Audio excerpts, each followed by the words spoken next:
Hello, I'm Dr. Angelo Landracina, aka DermAngelo, board-certified dermatologist, skincare enthusiast, and owner of the best fashion mullet in skincare. I'll give you a 360. Ow. Okay, today we're talking about a topic that I think comes to mind for me a lot, and that's travel skincare.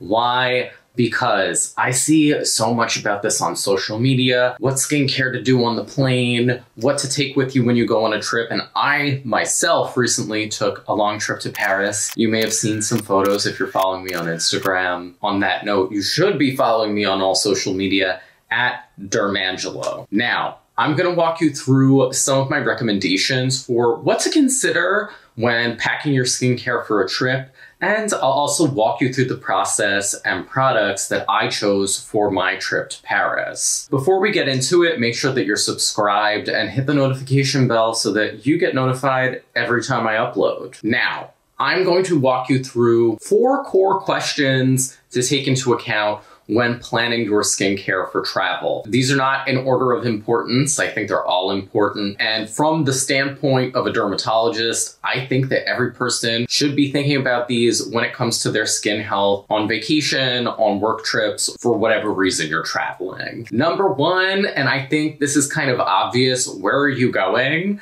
And it goes hand in hand with number 2. What is your sun protection plan? Now, obviously the climate of where you're going and what you're gonna be doing are going to really figure into your skincare routine. If you're going to a place that's really cold and dry, you might wanna take thicker moisturizers, more hydrating serums and things of that nature. If you're going to a place that's a little bit more humid, maybe go lighter on the moisturizers. Definitely plan to give your skin what you anticipate it's going to want. And obviously, sun protection is key. It is the most important part of your skincare routine. So when thinking about the sunscreens that you're packing with you, think about, do you just need a daily sunscreen? Are you going to need something that's water resistant because you're going on a beach vacation or you'll be going in the water? Are you only going to need facial sunscreen or will you need body sunscreen as well? Also, think about the SPF of the products that you're choosing. So one recommendation that I always give is to increase the SPF if you know you're going to be outdoors for longer periods of time. I know that this might sound like a controversial opinion, but we have a lot of new data coming out showing that higher SPF is superior to lower SPF when it comes to preventing burning in situations where you're going to be outdoors for extended periods of time. So think about that if you're going to be on the beach, if you're going to be exploring a city all day, if you're going skiing. Now, for these 2 questions, when it came to my Paris trip, I knew that I was going to a metropolitan city. I was going to be outside somewhat, but it was not going to be too hot or too cold. As far as moisturizer selection and sun protection selection, I basically built out my routine like this. Also keep in mind, I was making one skincare routine for both me and my partner, Julian, so I had to keep both of our concerns in mind. I first started us out with a gentle skin cleanser, so I chose the La Roche-Posay Lipikar Wash AP+.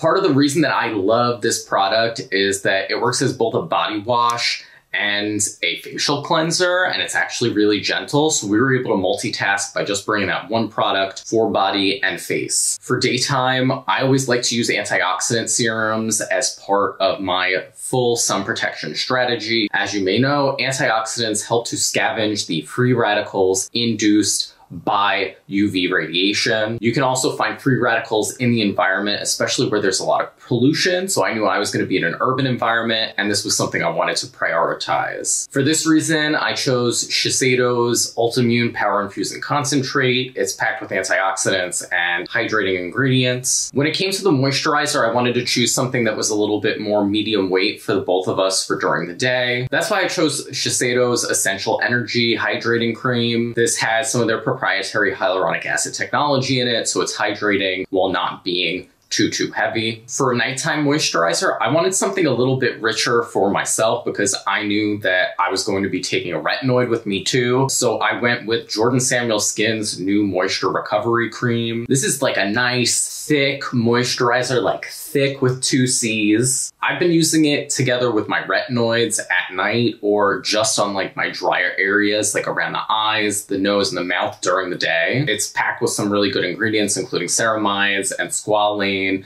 to help repair skin barrier function. And it also has glycerin, so a superstar humectant to help hold water in the skin. So as far as the sun protection strategy for this trip, I knew that I didn't have to take anything that was super heavy duty or high SPF because I knew we weren't going to be spending a ton of time outdoors in direct sunlight. We're basically going to be bopping around the city, going to museums and doing things like that. I also didn't need anything that was water resistant because the only water I was going to be encountering was the rainy Paris weather. We chose Apostrophe Screen to take with us. This is a really light, non-irritating, non-greasy hybrid sunscreen, and I was really happy with our decision. Okay, the next important question you should be asking yourself when you go on vacation is like, how long are you going for? This is going to help you decide whether or not you want to take like travel sizes or little decanted bottles of your products, or if you're gonna take full sizes. Now, full disclosure, I think that like just buying travel size products is kind of wasteful. Usually there are more materials going into the packaging per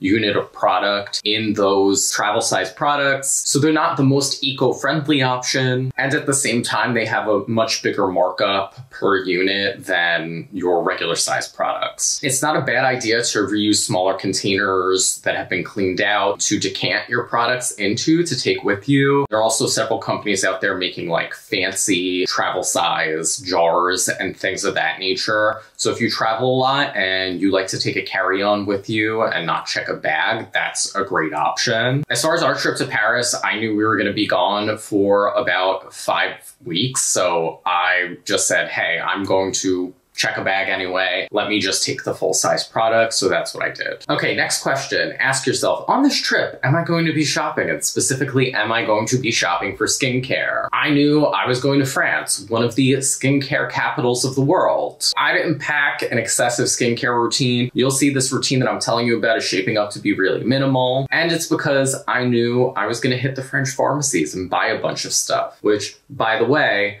I have a French pharmacy haul video incoming. Definitely make sure you're subscribed so that you don't miss it. So yeah, basically, if you know you're gonna be shopping for skincare in a location, sometimes it's better to just leave more stuff behind and shop when you get there. Last question that you should be asking yourself when going on a trip, and this is one of the most important. Do you have any ongoing treatments that you're going to have to continue while you're away? Now, this is very important to me as a dermatologist because I've had many patients come to me and say, hey, I know this is our 6-week check-in for my acne treatment, but I went on a trip for 2 weeks and I just didn't bring my meds with me. I've had patients give me different reasons for this. Either they didn't want to take their tube with them, it was inconvenient, it was too big, or I've even had some people discontinue medications like retinoids because they were going on a beach vacation and they thought their skin was going to burn. Being consistent with topical meds is very important. So I would say if you have any doubts about continuing your therapy when going on a trip,